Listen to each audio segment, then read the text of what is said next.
آج ہمارا دوسرا درس ہے کتاب کاتین سے نمبر 3 پر توجہ کریں۔ فرماتے ہیں نیچے جو آپ سے سوال پوچھے جا رہے ہیں ان کے جواب دیں۔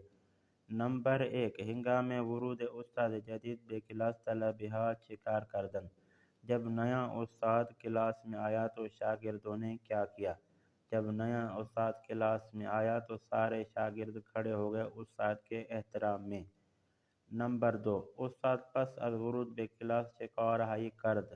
دوسرا سوال ہے جب استاد کلاس میں داخل ہوا تو استاد نے کون سا کام کیا؟ چکارہائی کرد کون سا کام کیا؟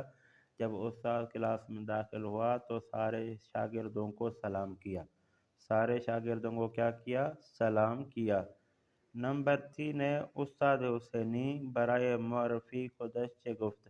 استاد حسینی نے اپنی معرفی کے لیے، اپنے تعارف کے لیے، اپنی پہچان کے لیے کیا کہا؟ ٹھیک ہے جی۔ نمبر 4 ہے محمد و دوستانش برائے چه به مرکز آموزش زبان رفتند۔ محمد اور اس کے دوستان کس چیز کے لیے مرکز آموزش زبان گئے تھے؟ تو زبان فارسی سیکھنے کے لیے گئے تھے۔ ٹھیک ہے، محمد و دوستانش، محمد اور اس کے دوست برائے چے یعنی کس کے لیے، بے مرکز آموزش جہاں پہ زبان سکھائی جاتی ہے وہاں پر گئے تھے، تو زبان فارسی سیکھنے کے لیے گئے تھے یا کوئی بھی زبان سیکھنے کے لیے گئے تھے۔ ٹھیک ہے جی۔ نمبر 5 ہے استاد حسینی پس از نوشتن نام خدا روی تابلو چکار کرد۔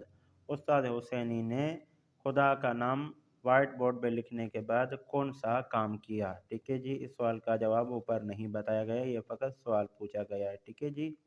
نمبر 4 مرتب کنید، فرماتے ہیں کہ ان کو ترتیب دیں۔ یہ جو الفاظ آپ دیکھ رہے ہیں یہ آگے پیچھے ان کو ترتیب میں آپ نے رکھنا ہے۔ نمبر 1، سب سے پہلے میں ان کا ترجمہ کروں گا الفاظوں کا، پھر ان کو ایک لائن آپ کو مرتب کر کے دکھاتا ہوں، باقی 1 2 3 یہ آپ نے خود مرتب کرنے ہیں۔ زبان آموزان زبان سیکھنے والے، زہرا نام ہے، ٹھیک ہے، مدرسہ مدرسہ یہ کیا ہے یعنی ان میں سے ایک بنت الہدیٰ لڑکیوں کا مدرسہ ہے۔ اب اس کو ہم نے مرتب کیسے کرنا ہے؟ یوں اس کو مرتب کریں گے، ٹھیک ہے جی۔ زہرا یکی از زبان آموزان مدرسہ بنت الہدیٰ است۔ ٹھیک ہے جی، زہرا جو ہے وہ ایک لڑکی زبان سیکھنے والی ہے، ٹھیک ہے جی۔ کس مدرسے کی شاگرد ہے؟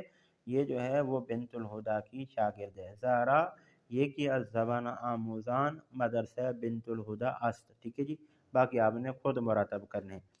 اب نمبر 2 پہ غور کریں، پس از یعنی پھر بعد میں، ٹھیک ہے جی۔ معرفی کرد معرفی کی، استاد خدرا اپنی، احوال پرسی یعنی حال احوال، ٹھیک ہے جی، پوچھنا، حال احوال پوچھنا۔ نمبر 3، این خیابان یہ خیابان، ورود ممنوع اس میں داخلہ ممنوع ہے، در ابتدا میں، وجود دارد رکھتا ہے اس میں موجود ہے، تابلو یعنی وائٹ بورڈ۔ یہ تھا آج کا ہمارا دوسرا درس۔ امید ہے کہ دوستان اس درس کو سنیں گے، اس درس کو لکھیں گے، اس درس سے استفادہ حاصل کریں گے۔